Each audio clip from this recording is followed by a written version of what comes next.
Chapter 44, Crossing the Jordan.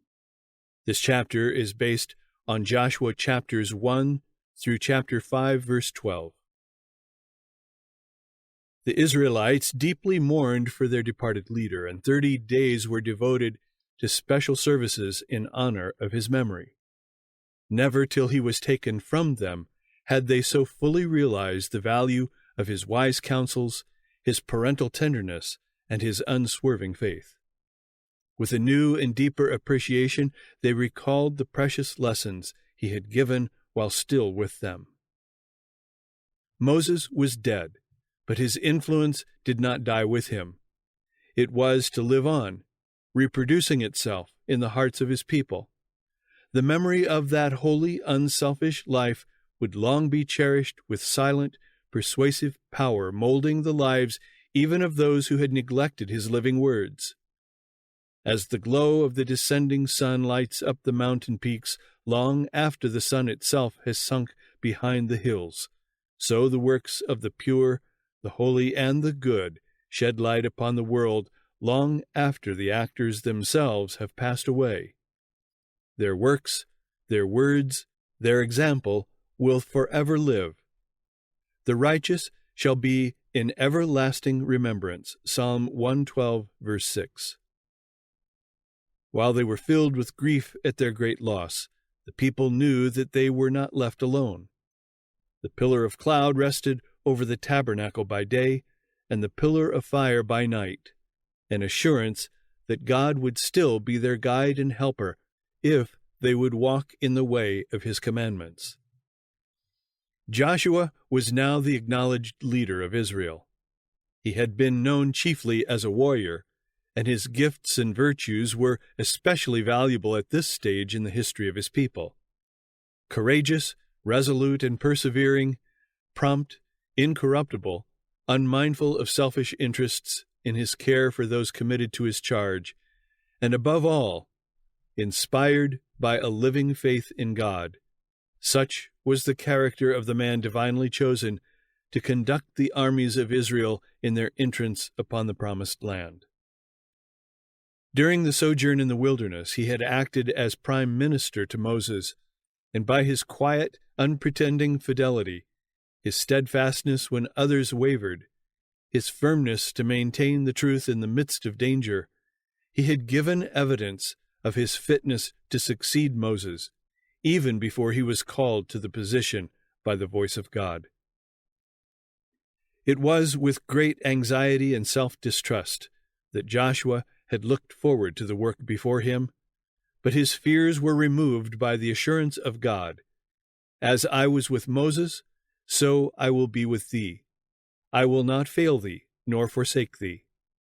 Unto this people shalt thou divide for an inheritance the land which I swear unto their fathers to give them. Every place that the sole of your foot shall tread upon, that have I given unto you, as I said unto Moses. To the heights of Lebanon in the far distance, to the shores of the great sea, and away to the banks of the Euphrates in the east, all was to be theirs. To this promise was added the injunction, Only be thou strong and very courageous, that thou mayest observe to do according to all the law which Moses my servant commanded. The Lord's direction was, This book of the law shall not depart out of thy mouth, but thou shalt meditate therein day and night. Turn not from it to the right hand or to the left, for then thou shalt make thy way prosperous, and then thou shalt have good success. The Israelites were still encamped on the east side of Jordan, which presented the first barrier to the occupation of Canaan. Arise had been the first message of God to Joshua. Go over this Jordan, thou and all this people, unto the land which I do give to them. No instruction was given as to the way in which they were to make the passage. Joshua knew, however, that whatever God should command, he would make a way for his people to perform. And in this faith, the intrepid leader at once began his arrangements for an advance. A few miles beyond the river, Just opposite the place where the Israelites were encamped was the large and strongly fortified city of Jericho. This city was virtually the key to the whole country, and it would present a formidable obstacle to the success of Israel. Joshua therefore sent 2 young men as spies to visit this city and ascertain something as to its population, its resources, and the strength of its fortifications. The inhabitants of the city, terrified and suspicious, were constantly on the alert, and the messengers were in great danger. They were, however, preserved by Rahab, a woman of Jericho, at the peril of her own life. In return for her kindness, they gave her a promise of protection when the city should be taken. The spies returned in safety with the tidings, "Truly the Lord hath delivered into our hands all the land, for even all the inhabitants of the country do faint because of us." It had been declared to them in Jericho, "We have heard how the Lord dried up the water of the Red Sea for you, when you came out of Egypt, and what ye did unto the 2 kings of the Amorites that were on the other side of Jordan, Sihon and Og, whom ye utterly destroyed. And as soon as we had heard these things, our hearts did melt, neither did there remain any more courage in any man because of you. For the Lord your God, He is God in heaven above and in earth beneath." Orders were now issued to make ready for an advance. The people were to prepare a 3 days' supply of food, and the army was to be put in readiness for battle. All heartily acquiesced in the plans of their leader and assured him of their confidence and support. "All that thou commandest us, we will do, and whithersoever thou sendest us, we will go. According as we hearkened unto Moses in all things, so will we hearken unto thee. Only the Lord thy God be with thee, as he was with Moses." Leaving their encampment in the acacia groves of Shittim, the host descended to the border of the Jordan. All knew, however, that without divine aid they could not hope to make the passage. At this time of the year, in the spring season, the melting snows of the mountains had so raised the Jordan that the river overflowed its banks, making it impossible to cross at the usual fording places. God willed that the passage of Israel over Jordan should be miraculous. Joshua, by divine direction, commanded the people to sanctify themselves. They must put away their sins and free themselves from all outward impurity. "For tomorrow," he said, "the Lord will do wonders among you." The ark of the covenant was to lead the way before the host. When they should see the token of Jehovah's presence, borne by the priests, remove from its place in the center of the camp and advance toward the river, then they were to remove from their place and go after it.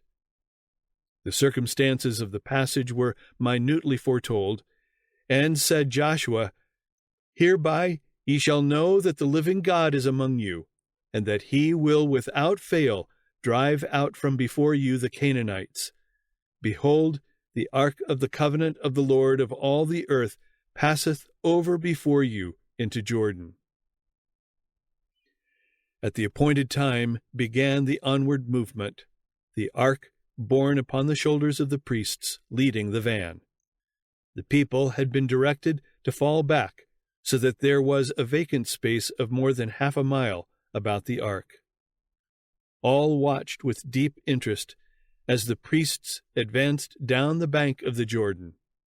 They saw them with the sacred ark move steadily forward toward the angry surging stream, till the feet of the bearers were dipped into the waters. Then, suddenly, the tide above was swept back, while the current below flowed on, and the bed of the river was laid bare. At the divine command, the priests advanced to the middle of the channel and stood there, while the entire host descended and crossed to the farther side. Thus was impressed upon the minds of all Israel the fact that the power that stayed the waters of Jordan was the same that had opened the Red Sea to their fathers 40 years before. When the people had all passed over, the ark itself was borne to the western shore.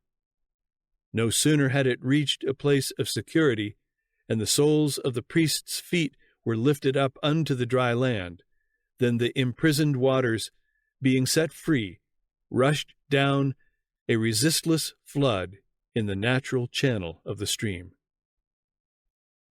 Coming generations were not to be without a witness to this great miracle. While the priests bearing the ark were still in the midst of Jordan, 12 men previously chosen, one from each tribe, took up each a stone from the riverbed where the priests were standing, and carried it over to the western side. These stones were to be set up as a monument in the first camping place beyond the river.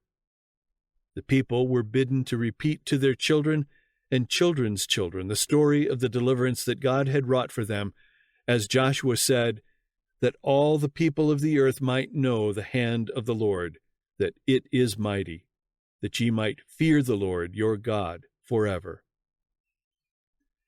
The influence of this miracle, both upon the Hebrews and upon their enemies, was of great importance. It was an assurance to Israel of God's continued presence and protection, an evidence that he would work for them through Joshua as he had wrought through Moses. Such an assurance was needed to strengthen their hearts as they entered upon the conquest of the land, the stupendous task that had staggered the faith of their fathers 40 years before. The Lord had declared to Joshua before the crossing, "This day will I begin to magnify thee in the sight of all Israel, that they may know that, as I was with Moses, so I will be with thee." And the result fulfilled the promise. On that day the Lord magnified Joshua in the sight of all Israel, and they feared him as they feared Moses all the days of his life. This exercise of divine power in behalf of Israel was designed also to increase the fear with which they were regarded by the surrounding nations, and thus prepare the way for their easier and complete triumph. When the tidings that God had stayed the waters of Jordan before the children of Israel reached the kings of the Amorites and of the Canaanites, their hearts melted with fear. The Hebrews had already slain the 5 kings of Midian, the powerful Sihon, king of the Amorites, and Og of Bashan, and now the passage over the swollen and impetuous Jordan filled all the surrounding nations with terror. To the Canaanites, to all Israel, and to Joshua himself, unmistakable evidence had been given that the living God, the King of heaven and earth, was among his people, and that he would not fail them nor forsake them. A short distance from Jordan, the Hebrews made their first encampment in Canaan. Here Joshua circumcised the children of Israel, and the children of Israel encamped in Gilgal and kept the Passover. The suspension of the rite of circumcision since the rebellion at Kadesh had been a constant witness to Israel that their covenant with God, of which it was the appointed symbol, had been broken, and the discontinuance of the Passover, the memorial of their deliverance from Egypt, had been an evidence of the Lord's displeasure at their desire to return to the land of bondage. Now, however, the years of rejection were ended. Once more God acknowledged Israel as his people, and the sign of the covenant was restored. The rite of circumcision was performed upon all the people who had been born in the wilderness, and the Lord declared to Joshua, "This day have I rolled away the reproach of Egypt from off you." And in allusion to this, the place of their encampment was called Gilgal, a rolling away or rolling off. Heathen nations had reproached the Lord and his people because the Hebrews had failed to take possession of Canaan as they expected soon after leaving Egypt. Their enemies had triumphed because Israel had wandered so long in the wilderness, and they had mockingly declared that the God of the Hebrews was not able to bring them into the promised land.